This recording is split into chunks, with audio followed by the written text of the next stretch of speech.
I've begun noticing the link between how we treat ourselves and how others treat us.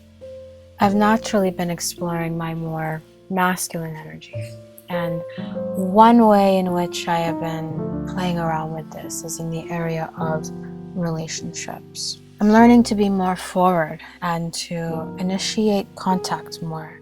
I'm learning to lead and be more straightforward, which is a role I've never held before, that of the leader.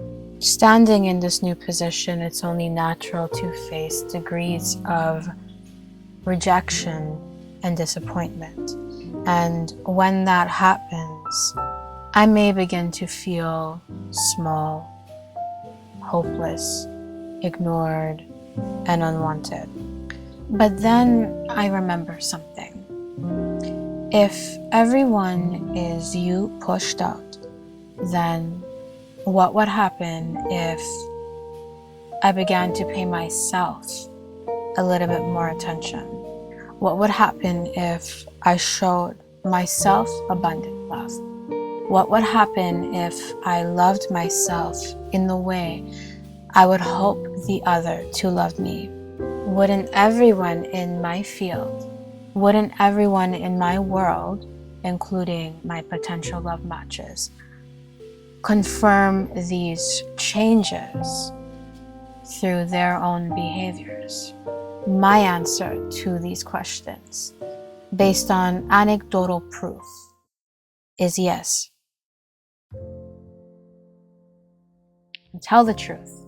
When you have someone in your life who dotes on you to the point of self-neglect, caters to your every need to the point of self-abandonment, instantly replies to all of your texts, no matter what time of day it may be, gets jealous when they see you interacting with another person, clings to you as though they're absolutely nothing without you. Perhaps at first it may be flattering, but I'd be willing to bet that pretty soon that flattery would grow to concern, and then to annoyance, and then after that, disinterest. To be clear, I am not saying that all of the actions listed above are distasteful examples of expressing love. I have no opinion on this. What I'm intending to point out is the state in which they were born, the state of insecurity and desperation. And so yes, when you love someone from this state of being, from the state of being where you need them in your life to ever be of value, a state of being where if they ever left you, it would be a total tragedy because you do not believe you could ever find love again. You don't believe you are beautiful enough. You may not believe you're accomplished enough. You don't believe you're stable enough, fit enough, intelligent enough. You don't believe you are enough. They will follow your lead because they are you pushed out.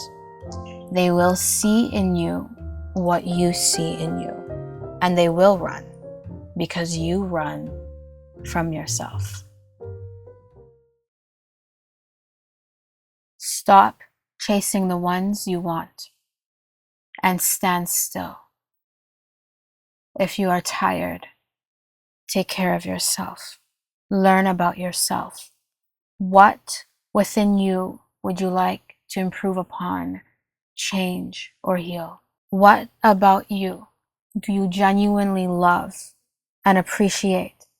Celebrate that and focus on that. This may sound like counterintuitive advice to getting the one that you want, because I'm essentially telling you to focus on yourself. But if you understand the law of assumption, then you'll understand that life and everything in it responds to your idea of yourself. You decide who you are through what you assume to be true, and the circumstances, they confirm those assumptions. You will not get the love that you want as long as you're preoccupied with manifesting him or her. You keep watching these types of videos on how to manifest your SP. You're employing different tactics. You're trying different techniques. You are chasing him. You are chasing her as though they're running from you. Did you hear that? You keep going after something as if it's not yours. But the secret to getting everything that you want is believing that it's already yours. I fell into this trap. I met someone, and my infatuation with this person, for whatever reason, it grew and grew, and I soon found myself in a state of being, one of desperation stemming from insecurities. I would interact with this person, and the responses I would receive were unsatisfactory, in my opinion. This person seemed disinterested and frankly unattracted to me. I knew after a short while that I had done this. This was a reflection of my own low self-esteem. I was disinterested in me. I was unattracted to me. I didn't want me, and like a mirror, this person didn't want me either. I stopped focusing on this individual and I started focusing on myself. I made a list of all the things I like about myself. I included all of the great things that I've done, all of the attributes that I love and appreciate. Basically, this was a list on why I am a great catch. It was a list on why someone would logically be infatuated and enamored by me. I made that list and I meditated on it. I carried it in my spirit.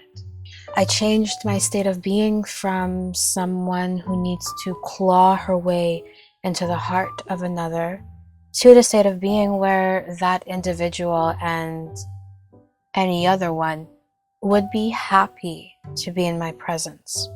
This only took approximately 3 days for me to notice a stark difference in this person's demeanor towards me. Now, our interactions flowed like butter. I didn't have to constantly be the only one keeping the conversation going. I became okay with ending our time spent together. And you know why? Because I now knew and know that if I don't have this person in my life, it's simply not the end of the world for me. I came into a state of being where I get romance. So to lose this one, it's logically not going to affect me. What am I suggesting you do if you want to attract your specific person, or you want to attract a brand new love that is fresh and amazing? I am suggesting that you stop focusing so much on why they're great, on why the other person is great, and instead focus on why you are.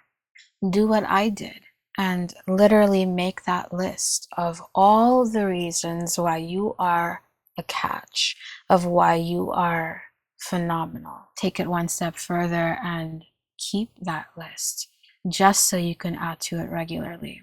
Practice some self-care. Take yourself out on a date. Love yourself the way you'd love them or the way you'd want them to love you. If everyone is you pushed out, sooner or later, always sooner, they will reflect back to you your own feelings for yourself. And with that being said, thank you for watching this video. I truly do hope you enjoyed it. If you did, I trust you'll give this video a thumbs up and subscribe to this channel for more content just like this one. So, how did you like today's video, and what video would you like to see next? Let me know in the comment section down below. I cannot wait to see you in the next video. Toodles.